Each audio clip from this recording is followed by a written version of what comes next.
दोस्तों, ज्ञान बड़ी चीज है। ज्ञान आपको कभी भी सत्य की अनुभूति करा सकता है और उसका कोई वक्त नहीं है।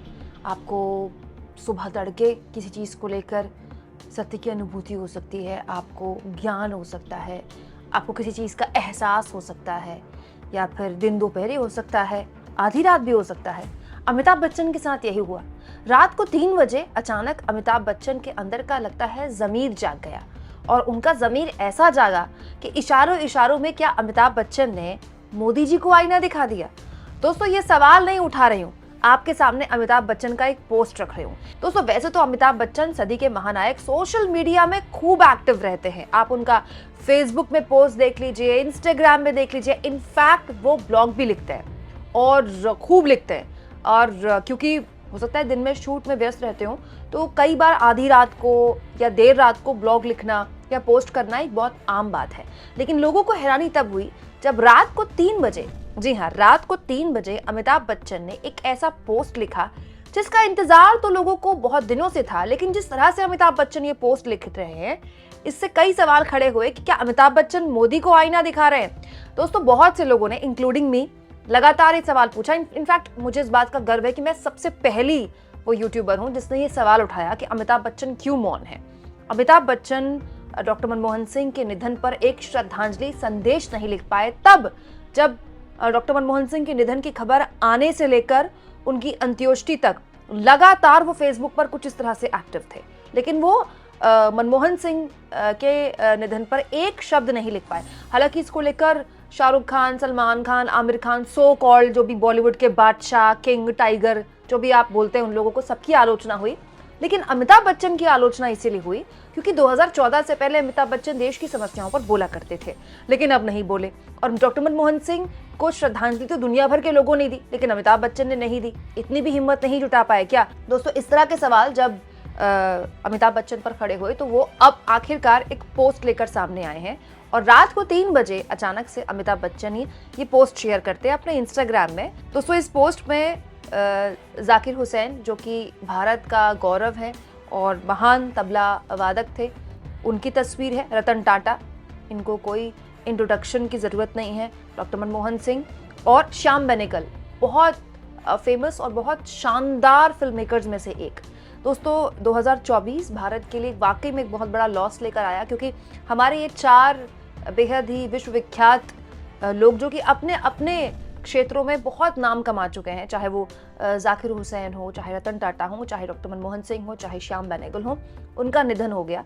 तो चारों को याद करते हुए अमिताभ बच्चन सतीश आचार्य का एक कार्टून शेयर किया और लिखा, अ पारसी यानी कि रतन टाटा, अ मुस्लिम यानी कि जाकिर हुसैन, अ सिख यानी कि डॉक्टर मनमोहन सिंह, अ हिंदू यानी कि Shyam Benegal, passed away in 2024। 2024 में चारों का देहांत हो गया।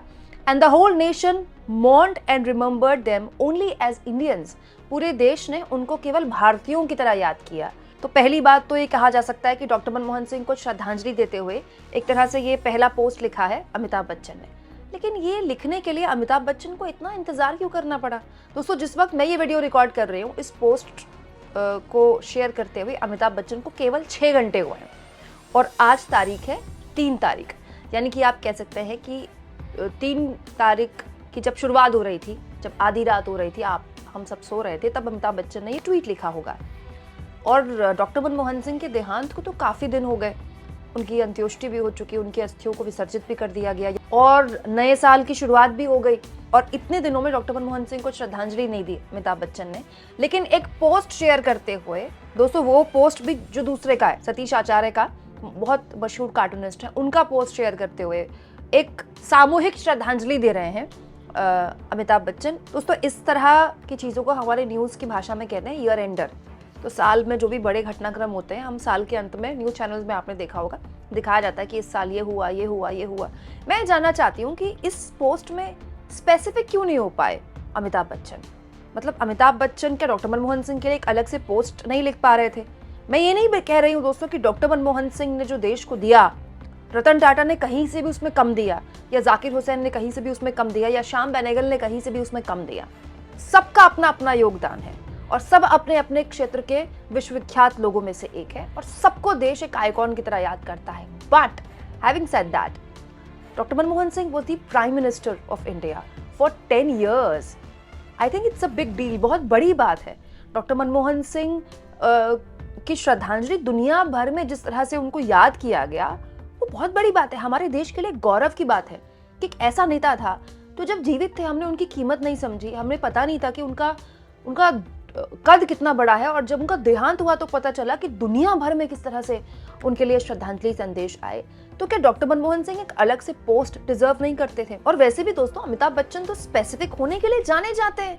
जैसे अमिताभ बच्चन भूल गए होंगे तो मैं फिर उनको याद दिला देती हूँ, अमिताभ बच्चन बहुत स्पेसिफिक पोस्ट लिखा करते थे।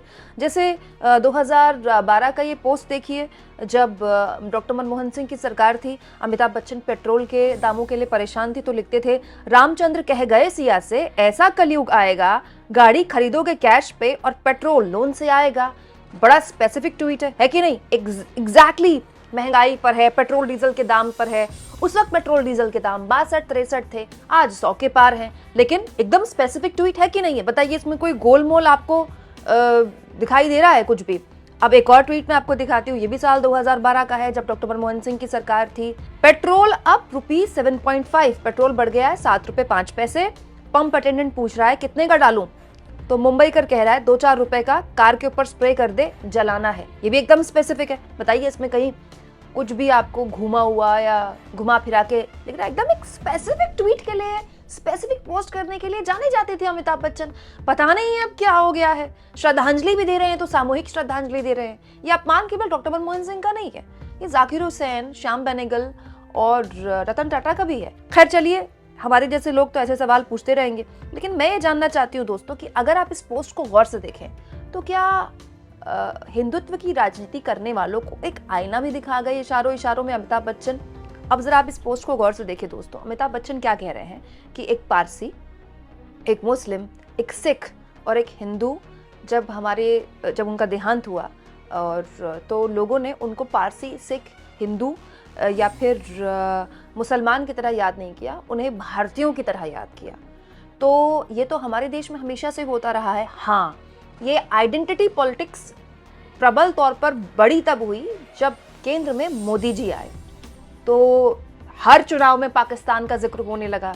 अमित शाह ने तो बिहार के चुनाव में एक बार ये तक कह दिया था कि अगर यहाँ पर आरजेडी जीत गई तो फिर पाकिस्तान में पटाखे फूटेंगे। इनफैक्ट हमारे मोदी जी का तो कोई भी चुनाव नहीं निकलता, कोई भी चुनाव नहीं निकलता जब वो पाकिस्तान का जिक्र नहीं करते। लोकसभा चुनाव में तो मोदी जी ने हमारे देश के अल्पसंख्यकों को लेकर घुसपैठिए शब्दों का इस्तेमाल कर दिया। इनफैक्ट लोकसभा चुनाव में भी नहीं, झारखंड में भी किया था। अभी झारखंड का चुनाव तो 3 महीने पहले, 2 महीने पहले ही निपटा है। तो ऐसा कोई चुनाव नहीं होता जिसपे हिंदुत्व की पॉलिटिक्स का तड़का नहीं लगता। इनफैक्ट चुनाव छोड़िए, हमारे देश में जो खुदाई अभियान चल रहा है, हर मस्जिद और दरगाह के अंदर मंदिर तलाशने की जोर आजमाइश चल रही है, लगातार खुलेआम हिंदू मुसलमान चल रहा है, एक वर्ग विशेष को दबाव में और उसको दबाने की कोशिश हो रही है। मतलब इसको लेकर ऐसा लगता है समाज की भी स्वीकृति हो गई है। तो ये किसके लिए खतरा है? हमारे देश के लिए खतरा है, हमारे समाज के लिए खतरा है। पहले कभी इस तरह की आइडेंटिटी पॉलिटिक्स इस तरह से तो नहीं हुई, इतने बड़े स्तर पर तो नहीं हुई। तो ये डाइवर्सिटी हमारे देश की जो है वो खतरे में डालती कि नहीं डालती? हमारे देश में जो अनेकता में एकता, जिसकी हम बड़ी बड़ी बातें किया करते थे और है भी, क्या उसको खतरे में डालती कि नहीं डालती? डालती है। तो अगर आप इस पोस्ट को देखें गौर से तो ऐसा लगता है कि अमिताभ बच्चन मोदी जी के हिंदुत्व के पॉलिटिक्स को आईना दिखा रहे हैं कि चाहे कोई सिख हो, चाहे कोई मुसलमान हो, चाहे कोई पारसी हो, चाहे कोई हिंदू हो, जब वो देहांत हो जाता है उनका, तो देश उनको इंडियन के तौर पर याद रखता है। वैसे अच्छी बात है दोस्तों, इसमें भी थोड़ा स्पेसिफिक हो जाते हैं अमिताभ बच्चन तो अच्छा होता। मतलब अमिताभ बच्चन इतने बड़े आदमी हैं, थोड़ी उनके घर में ईडी सीबीआई पहुंच जाती। और इस लेवल का करियर है अमिताभ बच्चन का, इतना लंबा करियर है, इस करियर में तो डर भी नहीं होता है कि मेरे से फिल्में छीन ली जाएंगी। किसकी हिम्मत है इंडस्ट्री में कि अमिताभ बच्चन को काम ना दे? मतलब अमिताभ बच्चन के पास काम की कोई कमी थोड़ी होगी। बड़ा सवाल ये है दोस्तों कि अपने इस पोस्ट के जरिए अमिताभ बच्चन किसको आईना दिखा रहे हैं। खैर, जिसको भी दिखाएं, सबसे पहले खुद आईना देख लें। आपको क्या लगता है दोस्तों? कमेंट बॉक्स में जरूर लिखें और जितना हो सके चैनल को शेयर करें, सब्सक्राइब करें और थैंक्स फॉर ज्वाइन। दोस्तों, मेरी बार बार आपसे गुजारिश है और नए साल में एक बार फिर से गुजारिश है, प्लीज़ मेरा इस फ्री जर्नलिज्म का ये जो पूरी मुहिम है, ये केवल और केवल आपके व्यूज़ पर आधारित है। तो प्लीज़ थैंक्स और ज्वाइन जितना हो सके और जितना भी आप कर सकते हैं इसके ज़रिए मेरे चैनल को ज़रूर सपोर्ट करें।